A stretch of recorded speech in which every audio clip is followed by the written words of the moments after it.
আসসালামু আলাইকুম। আমি ভিডিওটা চাই যে আপনারা সবাই সর্বোচ্চ শেয়ার করবেন। খুবই গুরুত্বপূর্ণ কিছু ইনফরমেশন আজকের এই ভিডিওতে থাকছে। হঠাৎ করে আমাদের পার্বত্য চট্টগ্রাম উত্তপ্ত। এটা কি কোনো স্বাভাবিক ঘটনা? যেই স্কুল ছাত্রীকে মুসলিম এবং হিন্দু মিলে ধর্ষণের অভিযোগ এসেছে, আদৌ কি সেই ধর্ষণ হয়েছে নাকি হয়নি? ইতিমধ্যে সেখানে বেশ কয়েকটি প্রাণ চলে গেছে। সেনাবাহিনী, বিজিবি থেকে শুরু করে পুলিশের উপর হামলা হয়েছে। পরিকল্পিতভাবে সেখানে উত্তেজনাকে উস্কে দেওয়া হচ্ছে। পাহাড়ি প্লাস যারা সমতলের বাসিন্দা আছে তাদের বাড়িঘর, দোকানপাট ব্যাপক ভাঙচুর হয়েছে। রাস্তাঘাট সেখানে অবরুদ্ধ আছে। আর আলোচনায় উঠে এসেছে ইউপিডিএফ নামক একটা গোষ্ঠীর বা রাজনৈতিক দলের। অনেকের মনে প্রশ্ন যে এই ইউপিডিএফ আসলে কি, বা এরা কারা, এরা কি কাজ করে? এরা কি পাহাড়ের স্বার্থ রক্ষা করে, নাকি বাংলাদেশের স্বার্থ রক্ষা করে, নাকি ভারত অথবা তৃতীয় কোনো শক্তির ইন্ধনে পাহাড়কে বা পার্বত্য চট্টগ্রামকে বাংলাদেশ থেকে বিচ্ছিন্ন করার কোনো ষড়যন্ত্র রচনা করছে?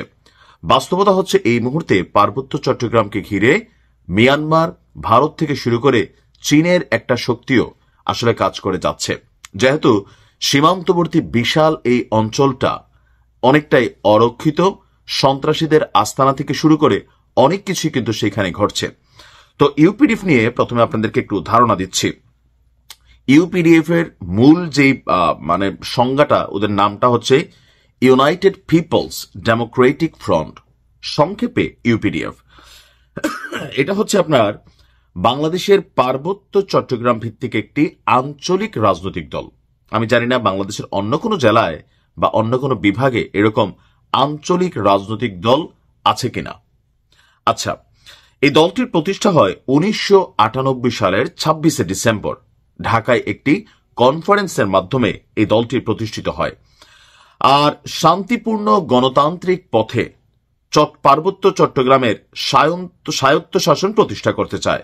অর্থাৎ সেইখানে তারা বাংলাদেশের ভিতরে আমরা যেমন স্বায়ত্তশাসিত কোনো অঞ্চল আর আলাদা আছে কিনা আমার জানা নেই, কিন্তু এই সংগঠনটা চায় পার্বত্য অঞ্চলকে স্বায়ত্ত শাসন করতে। ফর এক্সাম্পল, যেমন ঢাকা ইউনিভার্সিটি, জাহাঙ্গীরনগর বিশ্ববিদ্যালয়, রাজশাহী বিশ্ববিদ্যালয়, এগুলো জাতীয় বিশ্ববিদ্যালয় থেকে আলাদা, এগুলো স্বায়ত্তশাসিত বিশ্ববিদ্যালয়।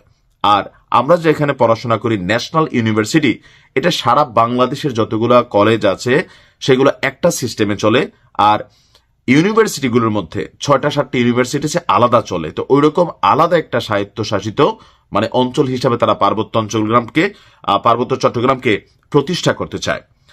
আপনার আমরা যদি দেখি যে এদের আসলে রাজনৈতিক অবস্থান কি, বা ধরেন স্থানীয় মানুষ এদেরকে কিভাবে দেখছে, বলা হয়ে থাকে যে এই রাঙামাটিতে এই যে বর্তমানে যে ঘটনাগুলো ঘটছে, এই ঘটনাগুলোর পেছনে এই ইউপিডিএফ বা যুগ্ম ছাত্র পরিষদের সদস্য যারা, যুগ্ম ছাত্র পরিষদ এই নামটা ইদানিং আলোচনায়, কারণ স্কুল ছাত্রীকে ধর্ষণের ঘটনায় তারাই মাঠে নেমেছে। আর এখানে যারা 4 জন নিহত হয়েছেন দাবি করা হয় তারা নাকি এই সংগঠনেরই ছাত্র, তবে এরা প্রত্যেকেই ইউপিডিএফ এরই আসলে সদস্য। তো তাদের এথিক্সটা নিশ্চয়ই বুঝতে পারছেন। সর্বশেষ 2001 সালে 8ম জাতীয় সংসদ নির্বাচনে এই ইউপিডিএফ এর 2 জন প্রার্থী সেখান থেকে তারা কি বলা হয় যে আপনার প্রার্থী হন, কিন্তু দুজনেই সেখানে পরাজিত হন। পার্বত্য চট্টগ্রামকে বিচ্ছিন্ন করতে পারলে কাদের লাভ? এখানে ভারতের একটা অংশ শক্তভাবে কানেক্টেড। আপনি যদি বিজেপি সরকারের মন্ত্রীদের বিভিন্ন সময়ের কথাবার্তা শোনেন, তারা বরাবরই পার্বত্য চট্টগ্রামকে ঘিরে নানান ধরনের বক্তব্য দিয়ে থাকেন। ইভেন সিলেটের বেশ কিছু অঞ্চলকেও তারা কিন্তু টার্গেটে নিয়েছিলেন। তো এই মুহূর্তে পার্বত্য চট্টগ্রামের অভ্যন্তরে রাজনৈতিক খেলা চলছে, দেশি বিদেশি।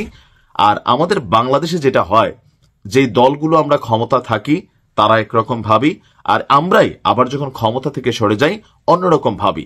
আমরা যখন ক্ষমতায় থাকি আমরা দেশের সর্বোচ্চ ভালো চাই, আর আমরা যখন ক্ষমতা থেকে সরে যাই তখন আমরাই দেশকে অস্থিতিশীল করতে, ছোট ছোট ঘটনাগুলোকে বড় আকারে বানাতে আমরা নানান ধরনের অপকর্মে টাকা পয়সা জনবল সবকিছু বিনিয়োগ করি। এখন এই মুহূর্তে সরকারের বক্তব্য সেখানে লীগ কাজ করতেছে, লীগের বক্তব্য সরকার তলে তলে অনেক কিছু করে ফেলতেছে। আসলে সেখানে কি হচ্ছে। আমি সাধারণভাবে সোজা বাংলায় বুঝি, বাংলাদেশের ভূখণ্ডের মধ্যে যতটুকু অঞ্চল আছে প্রতিটা অঞ্চলকে সরকার প্রায়োরিটি দিতে হবে। পাহাড়ে বসবাসকারী বিভিন্ন ক্ষুদ্র নৃগোষ্ঠী, আপনার হচ্ছে বিভিন্ন জনগোষ্ঠী, বিভিন্ন যে সম্প্রদায় আছে, তাদের জীবন মান, শিক্ষা, নিরাপত্তা সবকিছু নিশ্চিত করতে হবে।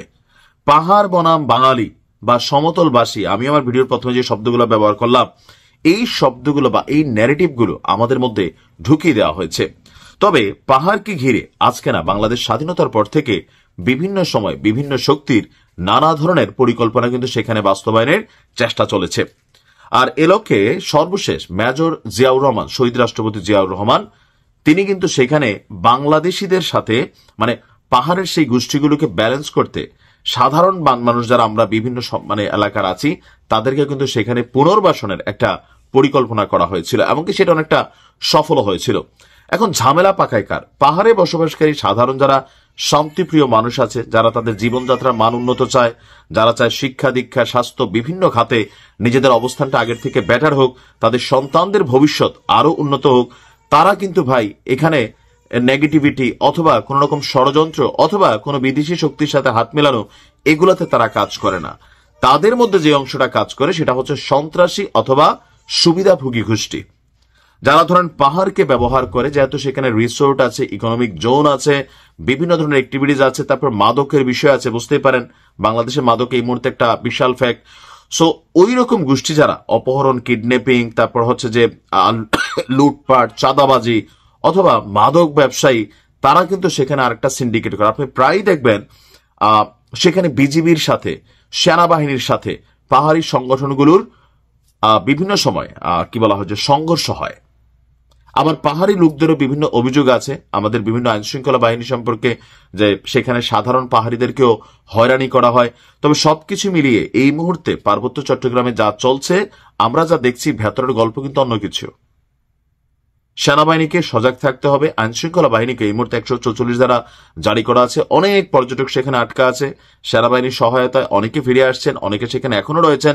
যান চলাচল বন্ধ, স্কুল কলেজ বন্ধ, এভাবে কিন্তু স্থবির হতে পারে না। প্রশাসনকেও আইন প্রয়োগের বেলায় সফটনেস থাকতে হবে। তবে যদি বাংলাদেশ নিয়ে কোনো ষড়যন্ত্র, এবার সেই পাহাড়ের লোক হোক, বাংলাদেশের লোক হোক, পার্বত্য চট্টগ্রামকে নানান ধরনের ষড়যন্ত্র রচিত করার পেছনে যদি কোনো হাত থাকে, এদেরকে ভাই সোজা ঝুলাই দিতে হবে পাহাড়ে। আমি এটার পক্ষে। এই মুহূর্তে বাংলাদেশকে অস্থিতিশীল করার জন্য পাহাড়কে নিয়ে গভীর ষড়যন্ত্র চলছে। আর আমার কাছে হয়তো ওইরকম তথ্য নাই, বাট এতটুকু বুঝতে পারি ভারত সেখানে খেলছে। আর এই খেলা থেকে কোথাও না কোথাও বাংলাদেশকে রক্ষা করতে হবে। পাহাড়ের জনগণ আমরা যারা আছি, সমতলের জনগণ আমরা যারা আছি, আমাদেরকে গুজবে উস্কানিতে পা দেওয়া যাবে না। এখানে যাই ক্ষতিগ্রস্ত হবে, এটা বাংলাদেশের ক্ষতিগ্রস্ত হবে। আমরা চাই সুন্দর একটা সুষ্ঠু সমাধান। যদি ওই মেয়ে ধর্ষিত হয়ে থাকে, তাকে যারা ধর্ষণ করেছে প্রকাশ্যে নগদে শাস্তি দিতে হবে। ভালো থাকুন। আসসালামু আলাইকুম।